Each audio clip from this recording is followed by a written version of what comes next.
I'm Amelie and welcome once again to my channel. Today I'm going to be watching Heaven Official's Blessing episodes 4 and 5.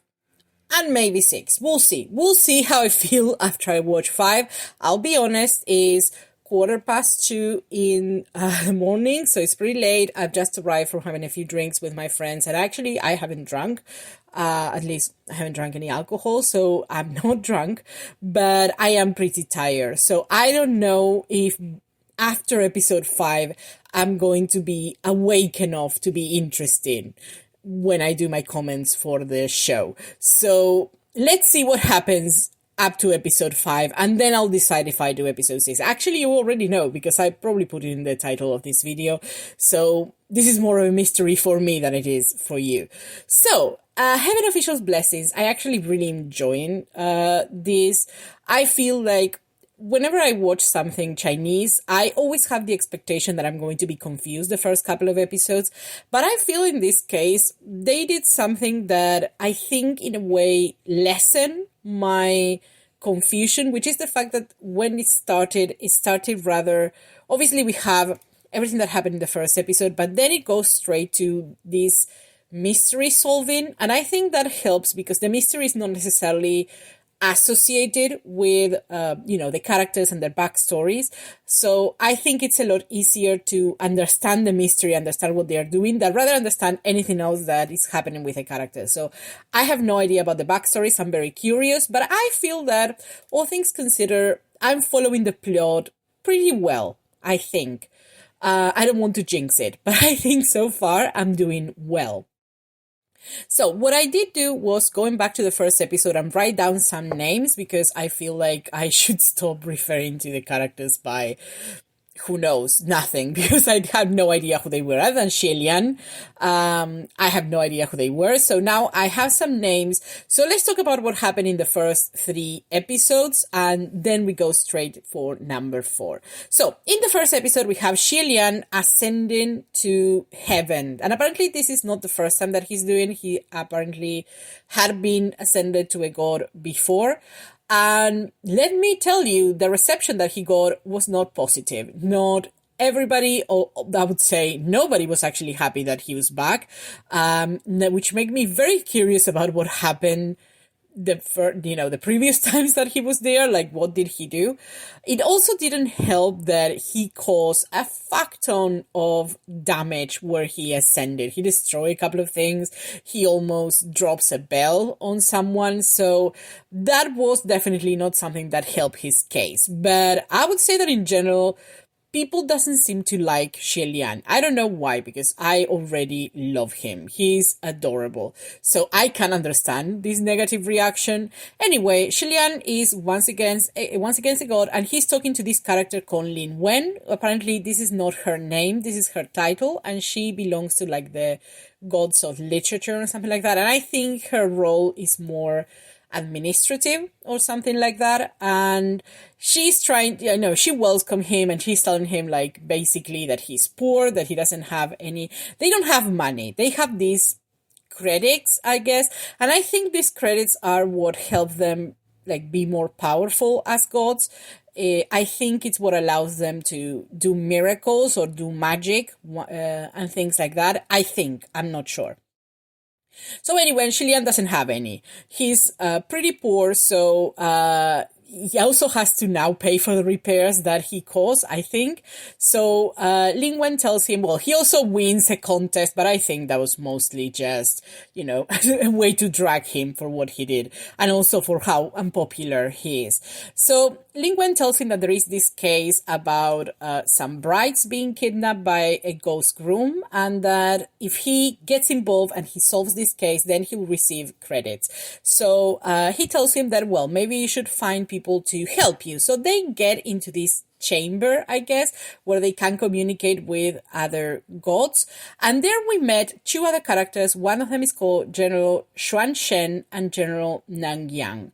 And what's interesting about these characters is that I have the feeling that they have a history with him. Although Xie Lian, he doesn't say anything, he definitely can tell there's something going on with these two characters. But in the end, nobody actually helped him, and he has to go back to Earth. He has to start investigating, but then suddenly two assistants appear out of nowhere, and both of these assistants were sent by these generals. One of them is called Nang Feng, whose hair is black, and the other one is called Fu Yao, whose hair is brown. And I have to check these details because that is pretty much the only way that I'm going to identify them for now, because as far as I could see from the past episodes, they look very similar. So I am very likely to forget who is who. So that's how I'm going to identify them, the color of their hair.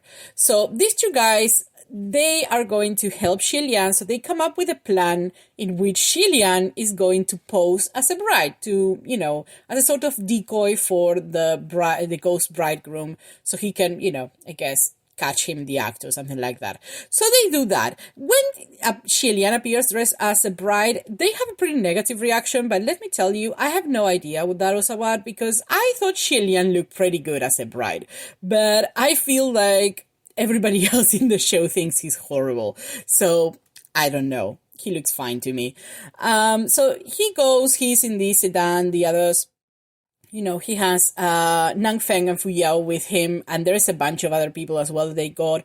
And then they have a few encounters. They first encounter some wolves, which I'm fine with. Then they encounter some zombies, which I am a lot less fine with. This, I don't know what it is. Obviously, this is the same writer, at least in the original novel, it's the same writer as Morao Sushi.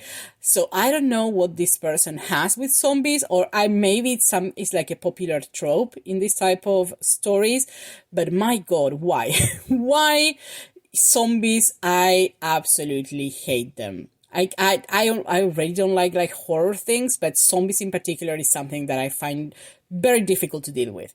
Anyway, we have the zombies, and Xie Lian tells Nang Feng and Fu Yao, just go away with the rest of the people, and the zombies will kind of follow you, or they will stop bothering you, because I think that what they were trying to do is isolate Xie Lian. So once Xie Lian is alone, that's it.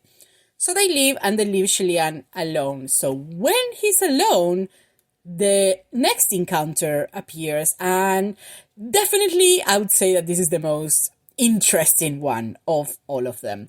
So now it appears Butterfly Boy. Butterfly Boy is, who knows? We haven't got any information about him. We have no idea who he is.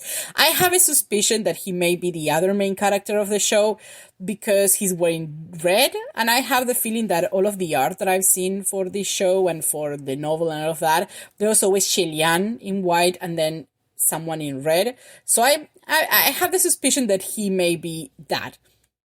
So anyway, when he meets this person whose face we cannot see, we only see his body. He's wearing some very interesting jewelry, and obviously the butterflies. He seems to be very big on butterflies. We have like a flashback to Xie Lian's past. So we find out that Xie Lian was originally a human. He was a prince that from a kingdom back on Earth, and that he ascended to God pretty early. So this is, I guess, the first time he ascended. And then, there was some issues in the middle that I didn't really understood that much, let's just say. But what I found interesting about the flashback is that we see when Xie Lian is still a human, he saves a boy from falling to his death, a boy that I think was wearing some bandages over his head. And I'm pretty sure that boy might be Butterfly Boy, because there is a moment when they show, like, they focus on Xie Lian holding the boy's hand, and then they transition directly to this butterfly guy holding Xie Lian's hand. So I'm pretty sure they're trying to tell us that maybe he's the same person. We don't know how. I think this red guy is probably a demon, but I don't know how he could be human and then become a demon. I guess in the same way that Xie Lian could be human and then become a god, I suppose is something, it can happen in this universe. But I definitely got the idea that this guy, he was there for Xie Lian. That was my idea, that because at first I kind of assumed that he was the bridegroom, and I thought maybe he had been doing all of this to sort of attract Xie Lian's attention. But it turns out that actually, no, he just appeared, he, walked Xie Lian through a woods that had people hanging and there was blood and it was disgusting. And he broke a ward or anything like that. And then he took Xie Lian safely to the other side and that's it. And then he disappears in a puff of butterflies.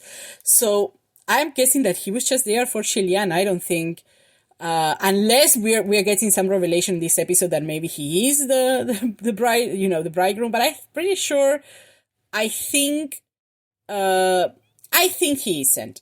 That's my decision for now. I think he is there for Xie Lian for some reason, and I think there is a backstory there. I feel like this show has a lot of backstory, and I'm looking forward to finding some of that out, especially the identity of Butterfly Boy, because I feel that in the last episode, I think they were about to explain or something like that, like maybe who he was, because when Xie Lian told Nang Feng and Fu Yao about this guy, they immediately reacted. So obviously they know who he is. So I would need that information like right now. So that's what I'm hoping to get from this episode. Anyway, Xie Lian gets to the temple and then he finds a bunch of brides. Essentially, they're all dead, sadly. And as he's there, he sees like a cloud of smoke that at first he thinks like is the bridegroom. And just at that moment, a group of ruffians appear. This group of ruffians had been popping up before and, causing a little bit of havoc and not being very helpful at all. And so they appear. It turns out that they had been following Xie Lian because they thought that, Xie Lian was going to get the brides and get all the money. So they decided that they wanted some of the money, so they were going to take the brides away. And I think they end up taking them, like this, they take them out of the temple. And then another two characters appear. One of them is a girl whose name I don't remember. And then we have a boy who's wearing bandages on his head.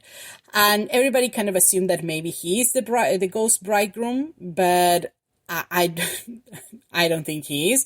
And then what else? Oh, yes, this is pretty important. All of the brides become zombies, and I think they were going to attack. I think pretty much that's all it happened. I don't remember if there was anything else. That's what I understand so far.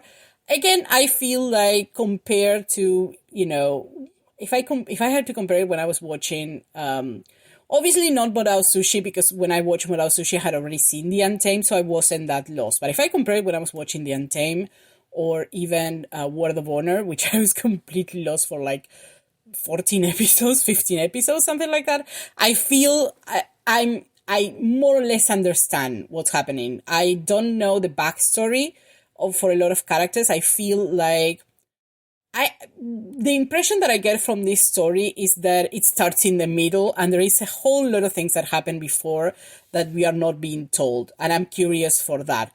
But for the story right now, I feel like more or less I understand it. Okay, very good. So that's it. Let's go to episode 4. Let's see if we can find out the identity of Butterfly Boy.